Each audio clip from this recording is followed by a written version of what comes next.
Halo, assalamualaikum warahmatullahi wabarakatuh. Selamat pagi semuanya. Ya, jumpa kembali dengan saya di sini. Saya akan melakukan live streaming ya untuk pembahasan KSN 2016 untuk kalian ya. Di sini saya ambil soal-soal yang saya anggap menarik dan sulit ya. Maksudnya yang memang rutin keluar, kemudian juga ini butuh analisis juga ya. Jadi silakan let's join ya. Oke, kita mulai ya. Ada 15 soal, guys.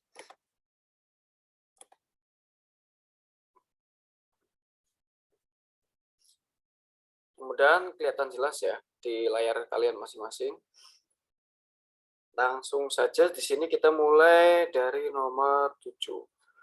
Oke ya. Kita mulai.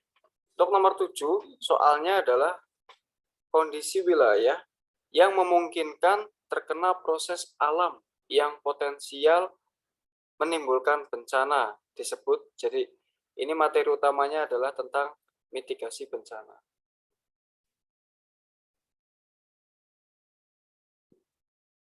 Nah, ini materi kuncinya ya. Nah, kita bahas sedikit ya.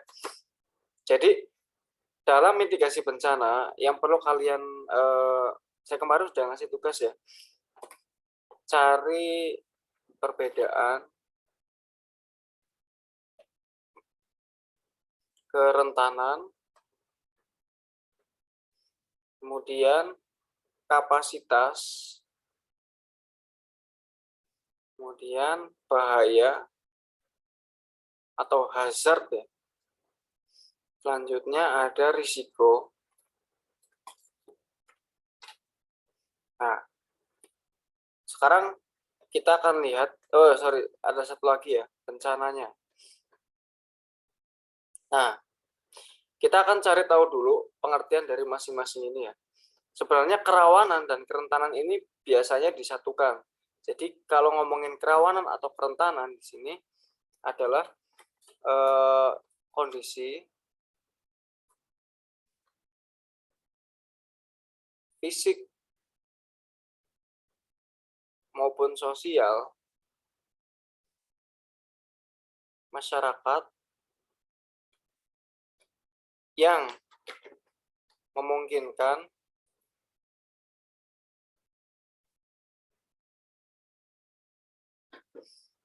terjadi bencana atau kerusakan yang lebih parah. Nah, kalau risiko di sini, bahaya dulu ya. Ini kan baru kerentanan atau kerawanan, sedangkan bahaya adalah kondisi yang menimbulkan atau kondisi yang berpotensi menimbulkan kerusakan atau korban jiwa gitu ya. Jadi kalau kerawanan kerentanannya di sini adalah kondisi fisik sosial masyarakat yang kalau ketika bencana itu akan menimbulkan sesuatu yang lebih parah gitu ya. Nah, itu kerawanan dan kerentanan. Misalnya kayak banyak di suatu permukiman pinggiran sungai, banyak yang penduduknya itu buang sampah di pinggir sungai. Nah, itu rentan ya, rawan. Kemudian juga banyak sungai-sungai yang jaraknya itu sangat berdekatan, di situ dibangun rumah. Nah, itu kan rumah-rumah di bantaran sungai. Nah, itu juga membuat menjadi rentan gitu. Nah, sedangkan di sini bedanya dengan risiko. Risiko adalah gimana ya saya gambarinnya ya kalau risiko tuh. Misalnya kalian di suatu wilayah terdapat banyak orang tua gitu ya. Jadi lebih ke dalam diri sendiri gini ya. Lebih ke penduduknya. Kalau penduduknya di sini secara umum adalah masyarakat yang sudah tua gitu kan. Kalau terdapat bencana maka akan lebih terpapar, risikonya lebih parah gitu ya. Nah, jadi di sini lebih ke pada aspek internal, aspek internal. Nah, bencana adalah sesuatu yang kalau bahaya itu sesuatu yang berpotensi Tapi kalau bencana itu sudah, jadi sesuatu yang menimbulkan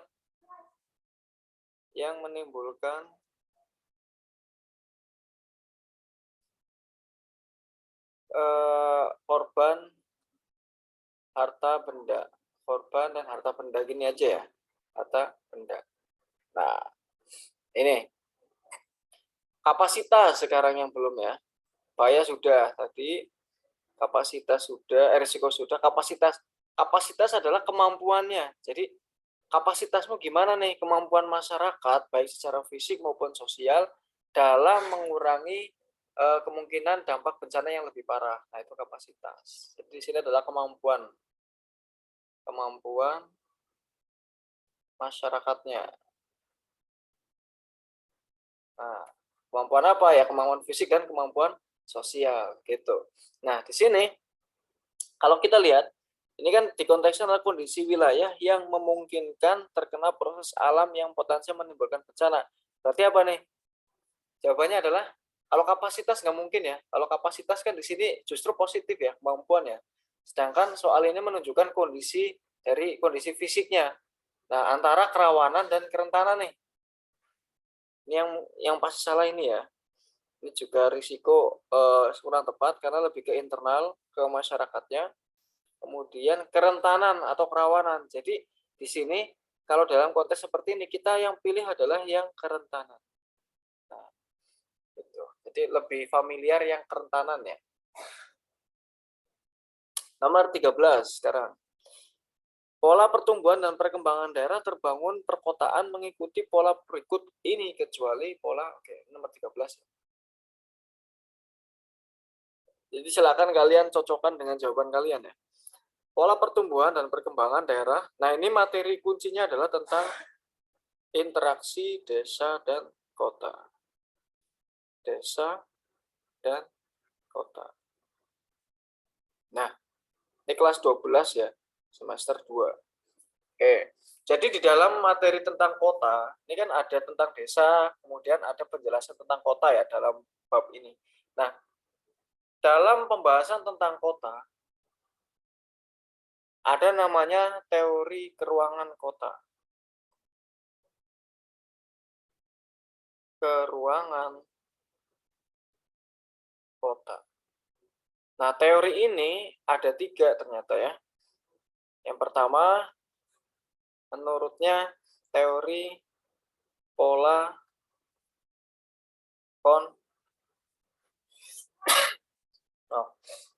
konsentris.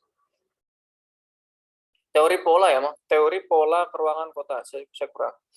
Pola konsentris. Ini menurutnya Burgess ya, nama penemunya. Nah, nanti akan saya sedikit jelaskan. Kemudian yang kedua adalah teori pola sektoral. Sektoral ya. Ini menurutnya Homer Hoyt.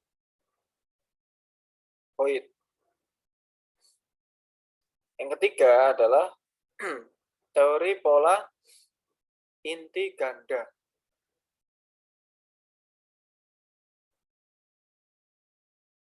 Ini menurutnya Harris dan Ullman.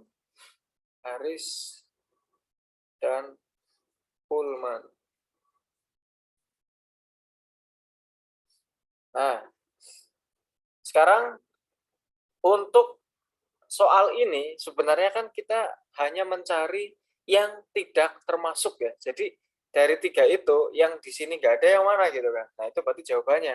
Nah, pola pertumbuhan dan perkembangan daerah terbangun perkotaan mengikuti pola berikut ini kecuali berarti kan yang nggak ada ya. Kita akan cari nih. Kalau konsentrik jelas ada, ini ada. Sektoral ada. Nah, pita kita tahan dulu. Pola tetap atau pusat kegiatan ganda. Nah, pola pusat kegiatan ganda itu, ini namanya inti ganda ya. Inti ganda. Nah, berarti antara D dan C ya. Oke, sekarang yang C ini kita. Pola pita ini adalah nama lain dari pola sektoral. Nah, jadi pola pita itu sama dengan pola sektoral. Pita itu di sini maksudnya Jadi teori sektoral itu dia perkembangan kotanya itu membentuk seperti pita-pita gitu. Jadi ini sama. Jadi berarti ada yang C ya. Nah, yang nggak ada berarti yang D. Jawabannya yang tepat adalah yang D. Pola tetap. Jadi dari sini aja udah ketahuan ya bahwa soalnya kan pola perkembangan daerah ya. Kota kan akan selalu berkembang. Jadi kalau ngomongin di sini pola tetap ya berarti nggak kontradiksi gitu ya. Jadi kurang tepat nih. Nah, jawaban yang tepat ya kalau lihat soalnya adalah yang D. Nah, sebenarnya ini bisa dijelaskan panjang lebar, silakan. Tapi kalian baca sendiri ya. Ini saya kasih gambarannya, kalian harus memperdalam sendiri nih. Karena biar kalian lebih lengkap ilmunya ya. Nih. Oke, nomor 16 ya. Oke, kita mulai. Salah satu isu lingkungan yang sering kita dengar akhir-akhir ini adalah fenomena perubahan iklim atau pemanasan global. Penyebab utama pemanasan global tersebut adalah, nah ini dia. Jadi pemanasan global itu banyak sekali penyebabnya ya. Pemanasan global. Nah, pemanasan global itu penyebabnya banyak sekali. Yang pertama adalah penggunaan elektronik rumah tangga yang menggunakan freon. Contohnya adalah AC, nah, freon. AC itu nggak cuma di rumah tangga ya, AC mobil juga bisa ya. Kemudian yang kedua adalah konsumsi atau pemakaian bahan bakar fosil. Bahan bakar fosil. Oke. Yang ketiga adalah peningkatan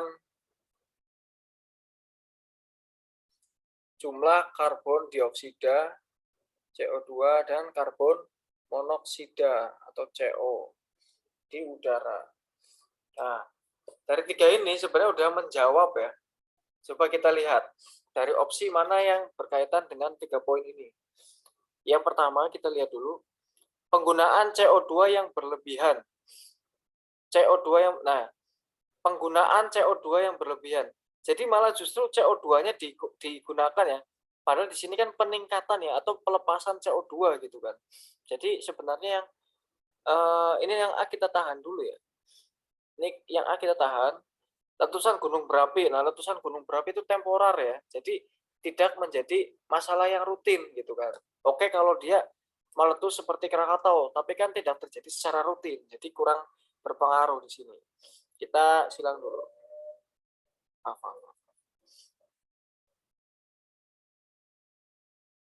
Kita silang dulu.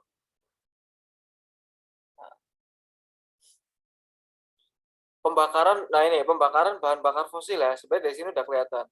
Yang D, daur nitrogen yang terganggu. Nah, ini juga nggak ada ya dalam poinnya. Kemudian kenaikan muka air laut. Kenaikan muka air laut ada dampaknya, guys.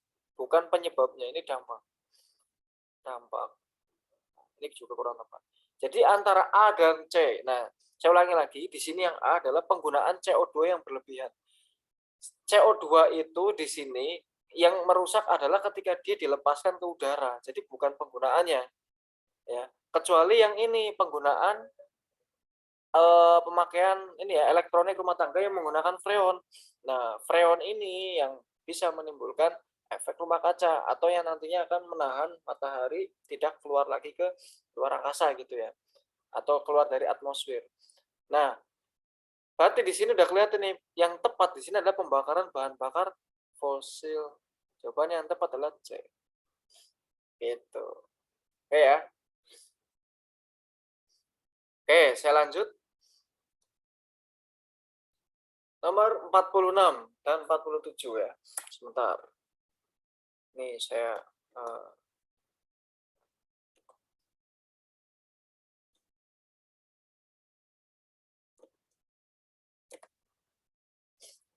nomor 46. El Nino sering mengganggu pola cuaca dan musim di Indonesia. Oke, teman-teman udah tahu ya bedanya cuaca dan musim. Nah, Wujud gangguan musim tersebut adalah, nah El Nino apa sih? Ini kan di sini ada sebuah istilah yang enggak lazim ya, didengar oleh kebanyakan orang. Jadi El Nino itu temannya La Nina. Di sini ada El Nino. Ini nomor 46 nih. Ini sering keluar ya, soal-soal yang bentuknya perubahan iklim seperti ini sering keluar. Jadi El Nino dan La Nina, ini adalah fenomena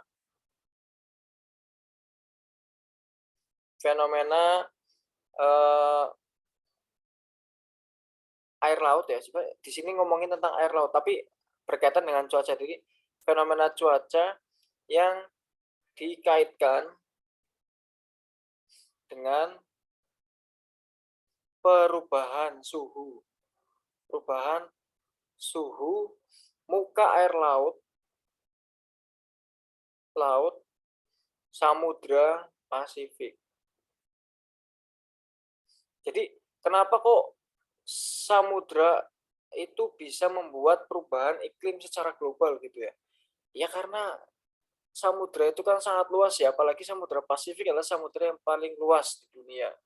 Yang wilayahnya hampir sepertiga wilayah dunia. Nah, kok bayangin tuh ya. Jadi dengan adanya perubahan yang mendasar, perubahan-perubahan yang sedikit aja ya di Samudra Pasifik, terutama tentang suhunya, suhu air lautnya, itu akan membuat berubah juga kondisi musim dan cuaca di wilayah-wilayah yang berdekatan atau berbatasan langsung dengan samudra tersebut. Nah, contohnya adalah Indonesia ya. Nah, di sini kalau La Nina, gambaran gampangnya gini deh. Kalau La Nina dampaknya bagi Indonesia adalah musim hujan ekstrim. Sedangkan kalau El Nino dampaknya adalah musim kemarau yang ekstrim. Ekstrim di sini maksudnya lebih panjang dari biasanya ya. Nah, ini bagi Indonesia saja. Nah, Pak, apakah ini terjadi di wilayah-wilayah yang lain? Oh, belum tentu. Jadi, kalau misalnya nih di sini La Nina, misalnya di Indonesia, Indonesia kan bagian timur ya. Jadi wilayah belahan bumi bagian selatan dan sebelah timur Indonesia di sini, ketika La Nina dia mengalami musim hujan yang ekstrim. Tapi sebaliknya di bagian barat, contohnya di Amerika sana ketika La Nina di Meksiko itu terutama, mereka malah mengalami musim kemarau yang ekstrim. Jadi sebaliknya gitu ya. Nah, itu. Pun La Nina ketika di Indonesia musim kemarau, di sana malah mengalami penghujan yang ekstrim gitu. Oke, itu sederhananya seperti itu. Jadi kita akan lihat di sini. Wujud gangguan musim tersebut adalah, ini kan Indonesia yang ngomonginnya ya, terjadi kebakaran hebat di tanah air. Nah, di sini sebenarnya bukan kebakarannya, tapi kemarau yang ekstrim. Kita lihat nih. Berarti yang kurang tepat ya. Konsentrasinya curah hujan di wilayah timur Indonesia. Nah, kalau ini juga sebenarnya bukan dampak dari El Nino ya, tapi lebih ke angin muson. Terbentuknya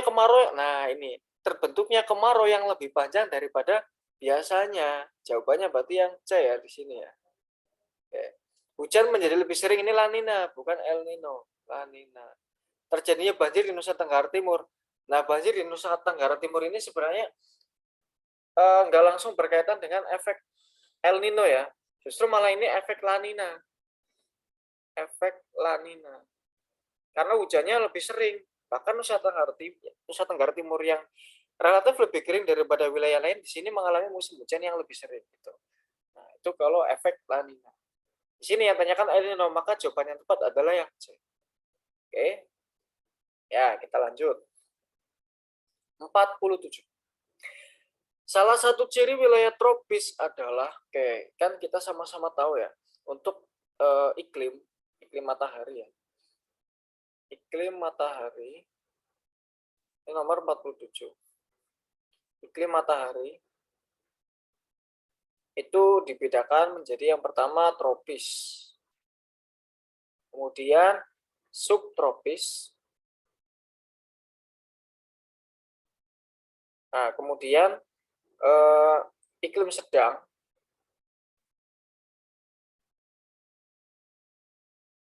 Selanjutnya adalah dingin.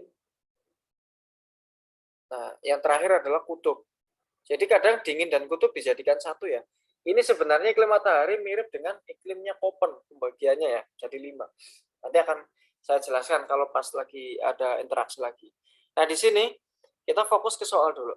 Jadi salah satu ciri wilayah tropis di sini adalah wilayah yang mana nih? Kalau kalian bingung wilayah tropis itu apa, kalian bayangin aja Indonesia. Nah ya. Jadi dari situ kalian akan lebih fokus ya.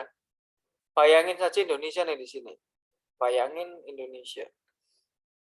Indonesia tuh kondisinya gimana sih? Nah itu jawabannya yaitu yang kalian bayangkan. Kita akan lihat nih. Mempunyai kecepatan angin yang besar. Oh, belum tentu ya.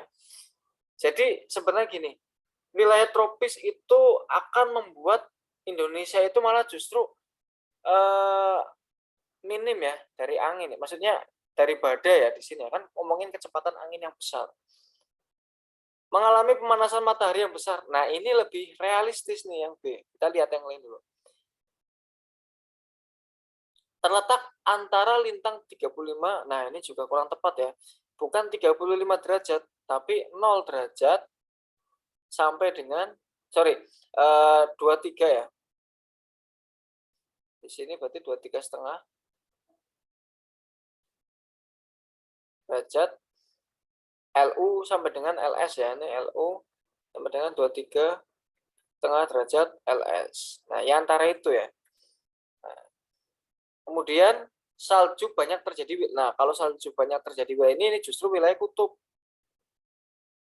Kutub. Sirkulasi Ferrell terjadi di wilayah ini. Oke. Jadi sebenarnya sih gimana ya saya kasih. Ini tuh angin ya, Ferrell, kutub. Saya lupa satunya lagi apa. Jadi bentar, saya cek dulu ya. Sirkulasi Ferrell.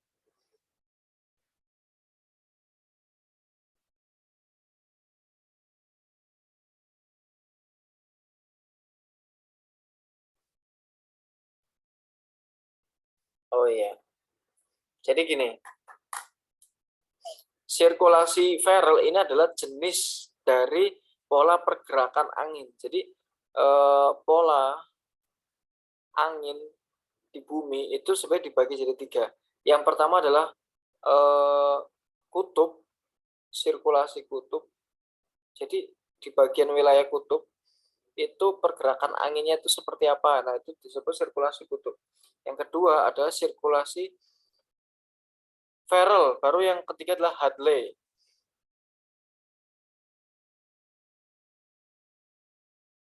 Maaf. Sirkulasi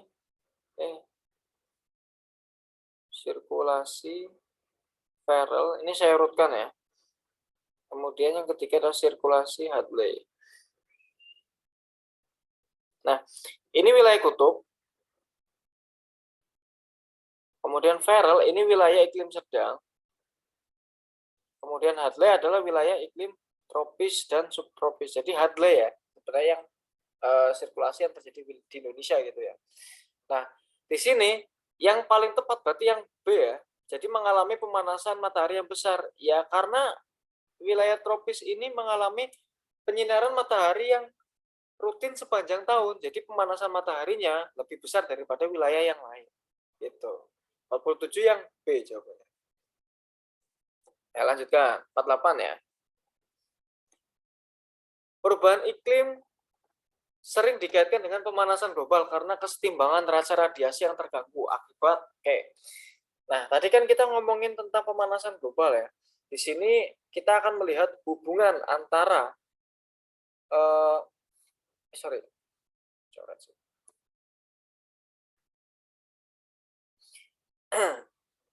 di sini kita akan melihat hubungan antara perubahan iklim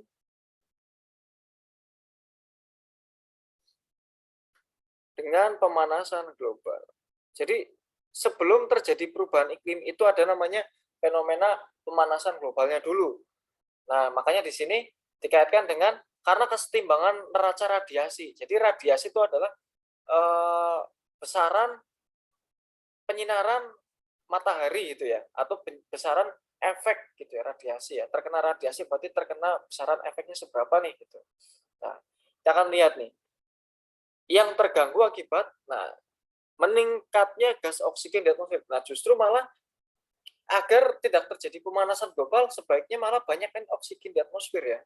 Nah, makanya di sini ada namanya perdagangan karbon. Itu negara-negara yang dia banyak hutannya itu harus dijaga ya, diminta untuk dijaga oleh negara-negara di dunia. Nah, di situ karena pohon menghasilkan oksigen. Jadi meningkatkan gas oksigen malah justru positif. Ini kurang tepat. Kemudian tidak adanya lapisan ozon di atmosfer, di troposfer. Ya memang benar, ini bukan sebuah dampak ya, tapi memang kenyataannya lapisan ozon itu bukan di troposfer tapi di stratosfer. Ozon itu adanya di stratosfer. Jadi ini kurang tepat. Yang ketiga, menurunnya konsentrasi nitrogen di mesosfer. Oke, nitrogen memang ada di mesosfer ya, tapi di sini nggak langsung berkaitan dengan perubahan iklim dan pemanasan global. Jadi kita lihat yang paling berkaitan gitu ya. Meningkatnya konsentrasi gas karbon dioksida di atmosfer. Nah, ini kemungkinan nih ya. Kemudian yang meningkatnya jumlah uap air di stratosfer yang menyerap ozon. Oke. Jadi gini, ozon itu kan sebenarnya O3 ya. Nah, ketika di sini dia ada CO2. CO2 tahu siapa? Karbon dioksida atau uap air. Nah, ketika ada karbon dioksida naik ke atas, maka si O3-nya ini dia akan diserap oleh karbon dioksida. Jadi kalau yang D memang benar, meningkatnya konsentrasi gas karbon dioksida di atmosfer ya. Tetapi di sini kalau kita lihat uap air juga adalah karbon dioksida. Ini adalah CO2. Nah, di stratosfer ini benar banget. Jadi dampak yang nyata adalah di lapisan ozon, ketika ozon itu melindungi bumi dari penyinaran matahari yang berlebihan, tapi nyatanya malah lapisan ozonnya dirusak atau diserap oleh CO2 yang ada di stratosfer. Jadi yang paling lengkap jawabannya adalah yang E. Gitu. Oke, sekarang nomor 54. Nelayan pergi menangkap ikan pada sore hari dan malam hari dan kembali pada esok paginya. Merupakan kebiasaan yang disebabkan oleh kayak. Jadi ini sebenarnya berkaitan dengan konsep angin ya. Angin. Ini adalah ngomongin tentang angin. Nah, angin apa nih? Angin darat dan angin laut. Darat dan angin laut. Nah, untuk kalian tahu, penamaan angin itu, ini ya saya tambahin ya. Penamaan angin berdasarkan arah datangnya angin tersebut. Jadi arahnya dari mana nih? Kalau dari darat, maka disebut dengan angin darat. Kalau dari laut, berarti angin laut. Tempat datangnya. Nah, dari asalnya ya. Tempat asal, maaf, bukan datang. Tempat asal. Contohnya adalah angin, kalau dalam angin fon ada namanya angin berubu atau angin gending. Nah, itu berarti daerah gending atau di daerah Pasuruan gitu ya. Nah, di sini angin darat dan angin laut. Berarti kalau angin darat dari darat awalnya, kemudian angin laut datangnya dari laut. Nah, sekarang kita akan lihat konsep angin darat dan angin laut. Ceritanya gini. Ketika angin darat, jadi gini ya, angin itu konsepnya kan bertiup dari tekanan udara tinggi ke tekanan udara rendah. Konsep angin gini. Konsep angin. Angin bertiup dari tekanan udara tinggi atau plus ya ke tekanan udara rendah atau minus. Nah, sekarang kita akan lihat konsepnya saat siang ya. Saya tuliskan siang. Siang, maaf, sore ya, bukan siang, sore. Sore kemudian pagi. Dan di sini daratan, darat, laut.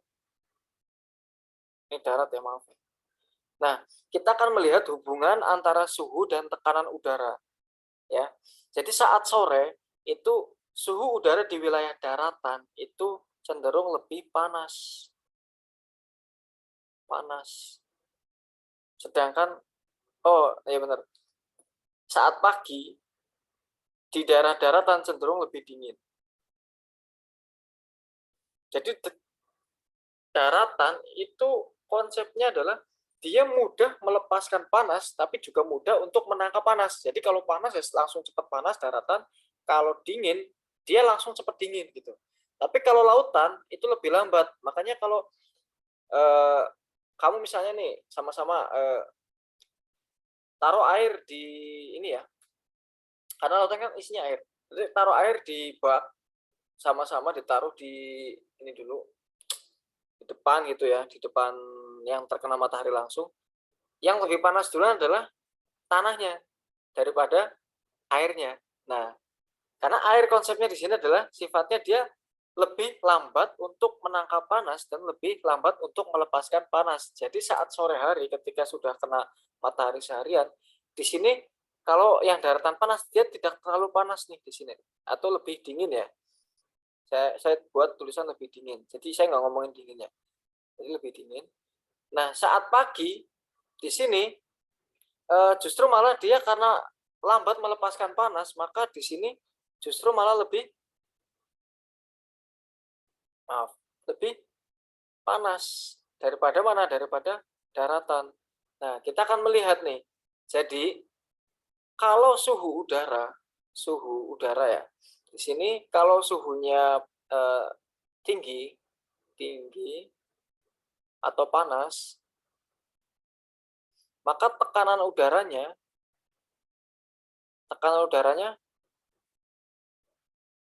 plus apa minus nih? Tekanan udaranya plus. Sedangkan kalau suhu yang rendah atau dingin, tekanan udaranya minus. Makanya kalau kamu naik gunung ya misalnya, nah itu kan membutuhkan alat bantu ya, membutuhkan kalau ke gunung yang sangat tinggi membutuhkan alat bantu, misalnya dengan alat bantu pernafasan. Nah itu kan alat bantu pernafasan kan memiliki tekanan udaranya juga ya. Jadi untuk menambah tekanan udara agar rongga-rongga di paru-paru itu bisa menyerap, karena apa? Ada batasan maksimal manusia penyerapan ya dalam tekanan udaranya gitu. Nah di sini coba perhatikan konsep kembali ke sini. Angin bertiup dari tekanan udara plus ke tekanan udara minus. Berarti kita lihat kapan nih saat di sini dikatakan nelayan itu menangkap ikan pada sore hari dan malam hari kembali pada esok paginya. Berarti di sini dia datang dari laut ke daratan ya, kembali pada esok paginya. Jadi di sini adalah angin laut, kembali dari laut ke daratan. Nah, datangnya dari laut ya. Kenapa? Karena nelayan ini kan masih menggunakan angin sebagai medium untuk transportasinya, untuk ini ya, melayarkan perahunya, kapalnya gitu kan. Makanya di sini datangnya dari laut menuju ke daratan karena di sini pulang ya ceritanya nih nelayannya. Nah, kita akan lihat nih hubungannya dengan tekanan udara. Tradisi naik moyang ini salah, menghindari trik matahari siang salah, memanfaatkan perbedaan. Nah, di sini yang paling relate adalah memanfaatkan perbedaan suhu daratan dan lautan yang akan membuat tekanan udara dan pada akhirnya akan membuat angin. Jawaban yang tepat di sini yang C. Itu ya. Nomor 55. Arus laut yang disebabkan oleh gelombang laut yang menuju garis pantai dapat berubah arah dari sejajar menuju divergen dan konvergen. Oke, ini lumayan sulit ya. Konsepnya gini, ini kan daratan, ini lautan, jadi gelombang itu dia ke arah sini ya, ceritanya sejajar. Nah, dari kondisi ini, manakah yang membuat gelombang itu menjadi berpencar gitu ya, berpisah. Divergen itu kan memisah di sini, menjadi divergen, terpisah. atau konvergen, bertemu. Nah, kita kembalikan ke pertanyaannya. Arus laut yang disebabkan oleh gelombang laut yang menuju garis pantai, arus laut yang disebabkan oleh gelombang laut yang menuju garis pantai dapat berubah arah dari sejajar menjadi divergen atau konvergen. Jadi ketika dia menuju garis pantai, ternyata arus laut tersebut bisa menjadi berubah arah ya. Dari yang tadinya sama-sama searah menuju ke daratan semuanya, tapi akhirnya dia berpisah. Nah, kira-kira pernyataan berikut yang benar yang mana nih? Dari gambar ini ya. Divergen pada daerah teluk ini ya, ini teluk nih. Kalian tahu ini teluk namanya. Ini teluk. Nah, ini adalah tanjung. Kadang disebut juga semenanjung. Nah, divergen pada daerah teluk maupun tanjungnya jelas salah ya, karena memiliki morfologi atau tipografi pantai yang berbeda akan menentukan nih. Kemudian yang kedua ini salah nih. Kemudian divergen di daerah teluk dan konvergen di daerah tanjung. Nah, sekarang kalian cermati ya. Ketika misalnya nih adalah cekungan, air yang masuk ke cekungan, airnya dia akan cenderung apa? Akan bertemu kan? Ini cekungan ya. Tapi kalau air yang dia melewati cembungan, dia akan berpencar. Nah, berarti di sini kalau yang ini adalah konvergen, ini berarti daerah teluk ya, konvergen. Kalau yang ini daerah semenanjung atau tanjung, ini yang divergen karena dia bertemu dengan bidang cembung gitu ya. Nah, di sini jawabannya tepat yang mana nih? Langsung ketemu harusnya. Konvergen daerah teluk, berarti kurang tepat. Divergen di daerah teluk dan konvergen di daerah semenanjung. Oh, berarti konvergen daerah teluk ya, maaf ya. Konvergen daerah teluk dan divergen di daerah tanjung. Berarti jawaban yang tepat yang C. Tuh. Langsung ketemu ya. Nomor lanjutnya nih. Oke, nomor 63 ya. Pada gambar di bawah ini, seseorang di titik A dengan menggunakan kompas membidik ke arah aliran sungai. Jadi ini ceritanya titik A ini adalah titik awalnya ya. Nah, kemudian dia akan membidik ke arah Bukit Dago. Ini titik pertama. Titik kedua ya. Titik pertama adalah Sungai Citarum. Sungai Citarum anggap ke sini ya. Ke bawah ya. Ini Sungai Citarum. Ini titik pertama. Ini titik kedua. Nah, dilihat dari titik A, maka aliran Sungai Citarum dan Bukit Dago tersebut mengarah ke, jadi ini sama aja kayak kalian membidik menggunakan kompas ya. Nah, anggaplah kayak gini, ini kan udah jelas ya, penunjuknya adalah clue-nya di sini. Clue-nya adalah di sini adalah arah utara. Nah, arah utara. Kalian udah tahu mata angin kan? Kayak gini ya. Ini U pasti utara selalu di atas ya, selatan, kemudian di sini timur dan barat. Ya, kita lengkapi deh. Nah, ini barat laut ya, ini PL ya. Ini timur laut, TL, ini Tenggara, kemudian PS di sini adalah barat daya, BD. Nah, kalau kalian perhatikan, ini sebenarnya udah jelas. Ini garisnya membentuk yang mana nih? Garisnya itu kan kalau kalian perhatikan kan membentuk yang arah ini ya. Nah, yang ini nih. Ya kan? Satunya ke arah timur laut, satunya ke arah barat daya. Nah, kita tinggal urutkan saja.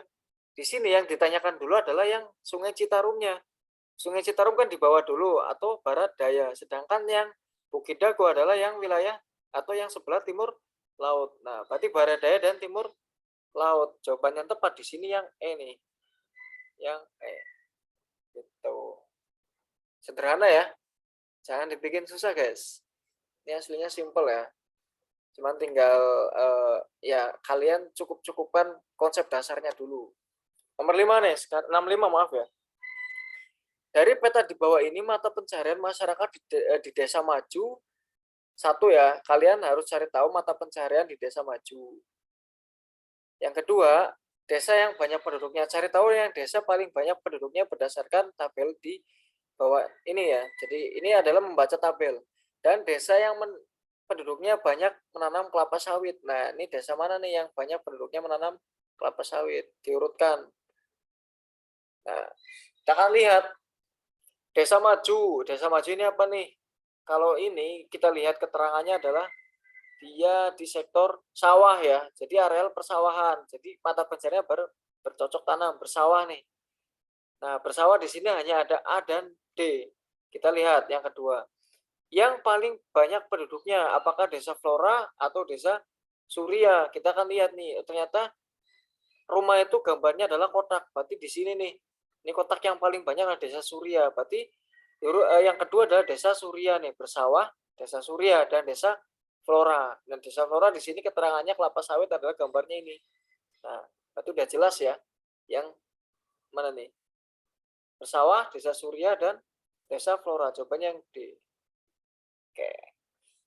Gampang banget ya. Sederhana kan? Iya. Jangan dibikin susah, guys. 66 ya. Pada tahap studi kelayakan dalam, nah ini materi tentang, kalau ini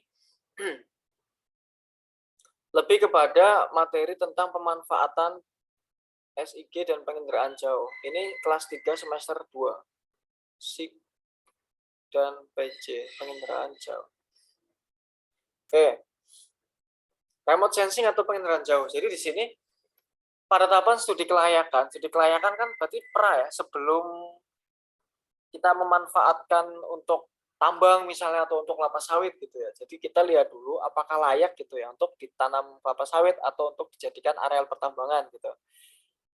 Saat ini menggunakan metode remote sensing atau penginderaan jauh, yaitu jadi kita di sini hanya berfokus pada metode remote sensing itu apa sih? Itu. Sederhananya itu, guys. Nah, di sini kita lihat data objek permukaan bumi yang direkam menggunakan pesawat udara. Iya, kan gitu ya. Konsep dari penginderaan jauh ya. Direkam menggunakan pesawat udara atau satelit. Nah, pengambilan data objek permukaan bumi langsung dari peta topografi. Nah, kalau peta topografi itu kan udah ada ya. Jadi di sini bukan, ini lebih kepada pemetaan. Pemetaan. Nah, pengambilan data objek permukaan bumi dengan menggunakan kompas dan peta ukur ini juga sama, pemetaan. Data pantulan objek permukaan bumi yang direkam oleh sensor satelit. Nah, ini ya, pesawat udara atau satelit. Pengamatan dengan satelit GPS, Global Positioning System. Nah, ini. Jadi satelit GPS itu tidak merujuk pada penginderaan jauh sebenarnya.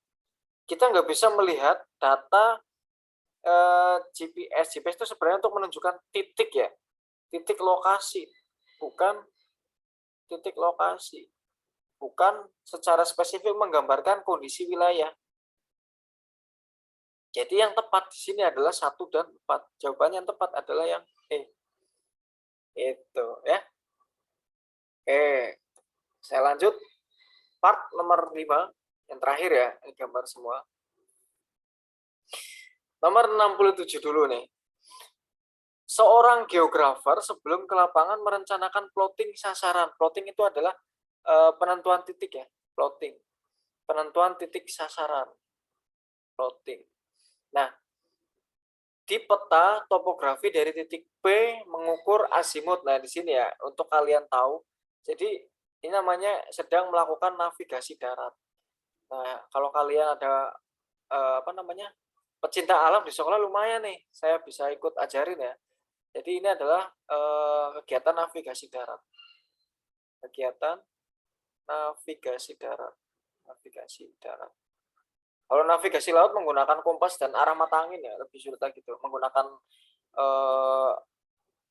rasi bintang, nah itu lebih sulit lagi. Kalau navigasi darat, itu caranya kita mengenal ada yang namanya azimut dan back azimut. Azimut adalah pengukuran menggunakan kompas ya, gitu ya. Nah, saya buatkan ininya. Oke. Jadi dalam navigasi darat itu kita mengenal namanya azimut. Penentuan arah sebenarnya di sini. Dan back azimut. azimut. Nah, selain itu juga kita mengenal ada yang namanya bearing dan back bearing. Sama sih, back sebenarnya dua-duanya adalah untuk menentukan. Jadi navigasi darat kan berarti kita ketika berada di suatu wilayah tanpa mengetahui arah mata angin, kita hanya punya kompas, kita tersesat di tengah hutan. Nah, cara agar kita bisa menentukan arah yang tepat untuk kembali itu dengan cara apa? Nah, di sini ada mengenal 4 metode ya. Tapi sebenarnya antara azimut dan back azimut itu sama, bearing dan back bearing itu juga sama. Nah, sekarang yang akan kita fokuskan adalah azimut dan back azimutnya dulu. Oke. Nah, gampangnya gini ya. Saya gambarkan. Saya punya arah mata angin di sini. Ceritanya adalah pokoknya atas itu selalu utara ya. Utara, timur, selatan, dan barat. Nah, jadi dari utara sampai dengan utara lagi itu muter itu adalah 360 derajat ya sudutnya ya. Nah, saya tuliskan di sini 0. Di sini adalah 90. Di sini 180. Di sini 270. Nah, sekarang kalau azimut, konsep azimut dulu ya. Jadi konsep azimut di sini, konsep azimut adalah kamu mengukur secara biasa ya, pengukuran secara biasa sejauh 360 derajat. Jadi pengukuran normal aja. Azimut adalah metode pengukuran paling sederhana. Pengukuran normal menggunakan kompas atau sesuai dengan arah mata angin ya, sesuai dengan sudut mata angin. Nah, misalnya kalau ketika kalian melakukan plotting menggunakan kompas, di situ tertuju adalah 90 derajat. Ya berarti di situ ke arah timur 90 derajat ya. Nah, ketika di situ mengarah ke arah sudut ke wilayah tenggara sekitar 120 derajat, ya berarti di sini kalian tertulis 120 derajat. Nah, seperti itu. Sekarang bedanya dengan back azimut apa, Pak? Nah, bedanya adalah kalau misalnya, ini ya, kalau misalnya, saya langsung permisalan saja. Misal, diketahui kalau azimutnya adalah, saya tulis A saja, azimutnya adalah 130 misalnya di sini. 130 derajat, berarti back azimutnya adalah berapa nih? Patokannya gini. Kalau misalnya, ini rumusan ya. Kalau azimut kurang dari 180, maka dia back azimutnya adalah azimut kurang. Maka untuk menjawab back azimut di sini, untuk menjawab back azimut, maka dia harus ditambah. Back azimut berarti dia sama dengan tambah 180. Kalau azimutnya lebih dari 180 derajat ya, sudutnya 180 derajat, maka back azimutnya di sini dikurangin 180. Nah, jadi back azimut itu sisanya dari azimut, pengukuran azimut ya. Misalnya kita ngukur azimutnya dulu nih, di sini adalah 130. Nah, back azimutnya berapa? Berarti di sini BA-nya, back azimutnya adalah sama dengan 130 ditambah, karena di sini kurang dari 180 maka ditambah ya, tambah 180 derajat. Sama dengan 270 derajat. Nah, coba kalian tambahkan ya. 210 ditambah berapa tadi? 130, hasilnya berapa dong situ? Oke. Apakah totalnya 360 enggak tuh? Nah, itu. Ini 130 tambah 180. Maaf kok 200, 300 ya, maaf ya, 300 ya. 310. 210. Nah, itu. Oke. Misalnya di sini nih ini adalah wilayah mana wilayah azimutnya, azimut di sini 130. Nah, ini tambah 80 berarti kan 310 ya. 310 berarti di sudut ini kan 310. Jadi di belakangnya azimutnya di arah yang berlawanan adalah 310 arah yang berlawanan ya dari itu. Nah, ini saya buat ini deh pembedanya.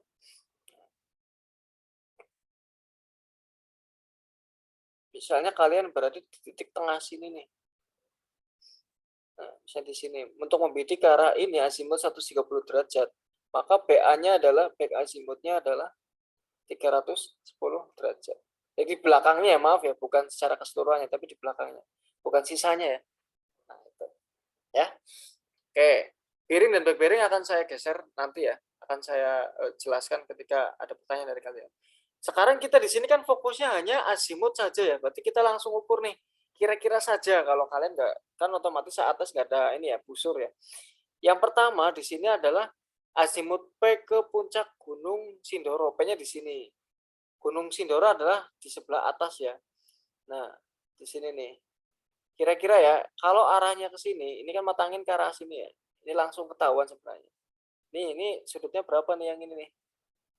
Kalau ke sini dia berapa tadi? 270. Berarti dia harus lebih tinggi dari 270 ya.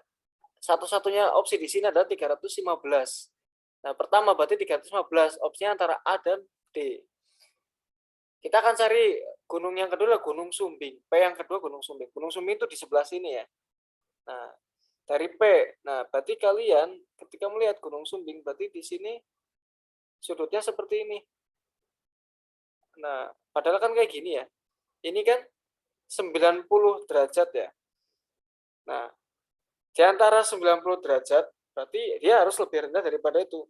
Satu-satunya jawaban di sini yang tepat adalah yang maaf. P ke ini ya, P ke arah kiri ya. Jadi saya tarik di sini, harusnya ke sini ya. Garisnya ke sini. Harusnya di sini nih.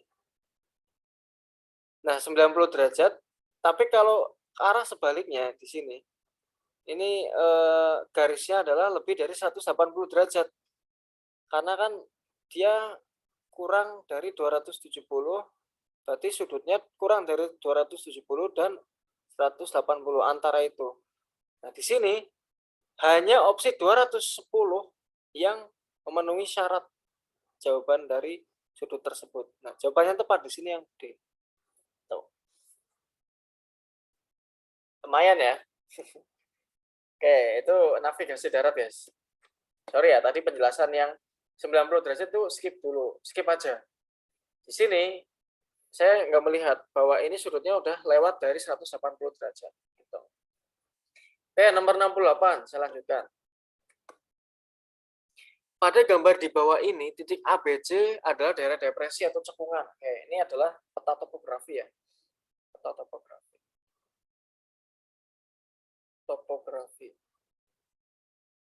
Nah, maka ketinggian yang digambarkan pada urutan garis kontur 1, 2, 3, 4, ketinggiannya adalah, nah, dalam membaca peta topografi, kalian itu harus cermat memperhatikan ini. Rasio atau selisih ya. Interval dari angka-angka ini. Ini disebut dengan kontur interval atau yang disingkat menjadi CI. Ini adalah CI. Ini CI ya. Nah, jadi ini menunjukkan ketinggian dari garis atau lokasi wilayah tersebut. Misalnya di sini 1320. Nah, di bawahnya ada 1280. Di bawahnya lagi ada 1240. Di bawahnya lagi ada 1200. Berarti semakin ke bawah ini membentuk cekungan atau rendahan gitu ya. Jadi ini lebih rendah. Bentuknya kurang lebih seperti ini mungkin. Nah, kurang lebih seperti ini nih. Cekung ya. Kurang lebih adalah cekung atau lereng ya. Kan lebih rendah ya. Nah, sekarang akan kita lihat garis kontur 1, 2, 3, dan 4. Satu mana? Ini ya. Yang kedua yang ini, kemudian yang ketiga yang atasnya 4 yang sebelah sini. Nah, untuk melihat kondisi ini, kita pilih yang paling mudah untuk diketahui dulu. Karena kan dalam opsi kayak gini ya.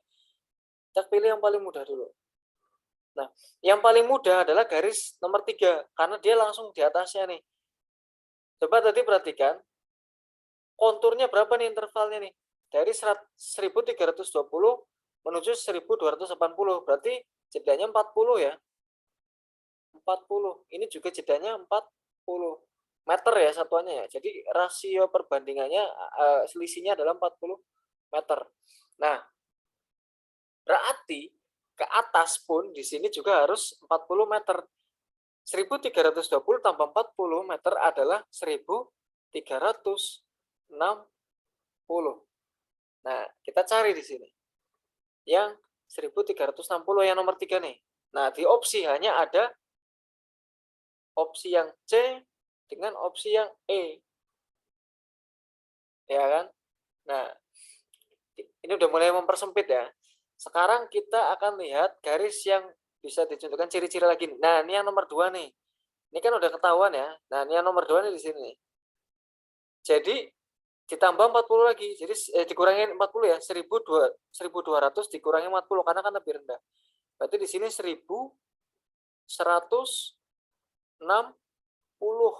Nah, meter. Mana nih yang 1160? Nah, ini udah ketahuan.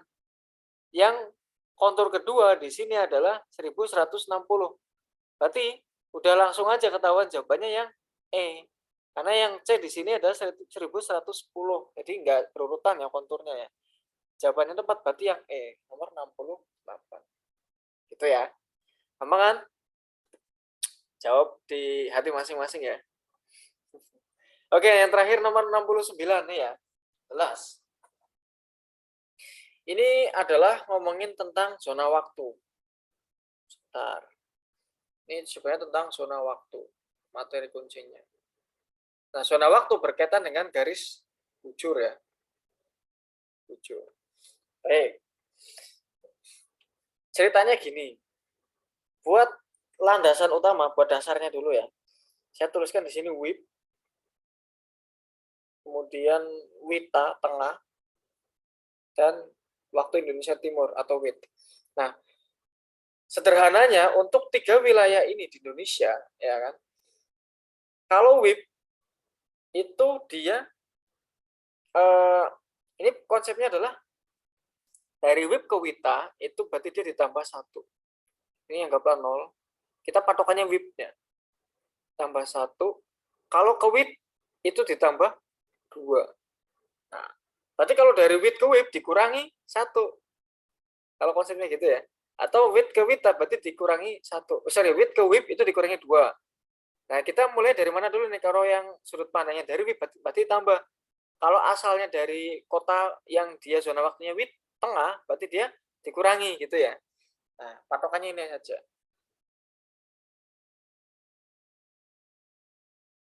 Oke, kita mulai ya. Jadi pesawat tinggal landas dari Ambon. Ambon itu termasuk wilayah Indonesia bagian timur. Nah, jam 7. Waktu setempat menuju ke Denpasar selama 3 jam. Ya. Jadi, untuk perjalanan menuju Denpasar adalah 3 jam. Berarti langsung aja ditambah 3 jam. Jam 7 ditambah 3 sama dengan jam 10. Ini masih belum jelas jam 10 mana ya. Nah, kemudian transit selama 2 jam. Jadi, di sini yang tanyakan kan, maka menurut Anda pesawat tersebut akan jadi tiba di Denpasar ya. Berarti di Denpasar jam berapa? Nah, Kan tadi dari arah Wita ya. Dari arah Wita menuju ke dari arah Wit menuju ke Wita, berarti dikurangi 1. Nah, anggaplah langsung dikurangi atau nanti dikurangi setelah ditambahkan. Di sini 0,7 tambah 3 berarti jam 10. Jam 10 dikurangi 1 sama dengan jam 9. 09. Jadi di Denpasar saat itu jam 9. Nah, tiba di Denpasar jam 9. Di sini yang jam 9 hanya ada 2, yaitu B dan C. B dan C. Oke, kita akan lihat nih. Tapi kan di Denpasar di sini transitnya ada 2 jam ya. Nah, anggaplah berangkat lagi jam 11. Berangkat lagi dari Denpasar jam 11 siang. Nah, menuju ke Jakarta dengan perjalanan 2 jam. Nah, jam 11, ini kan posisinya jam 11 Denpasar atau Wita ya. Menuju ke Jakarta. Jakarta zona waktunya adalah WIB selama 2 jam. Nah, tambahkan dulu aja 2 jam tambah 11. Sama dengan 11 ditambah 2 sama dengan 13.00.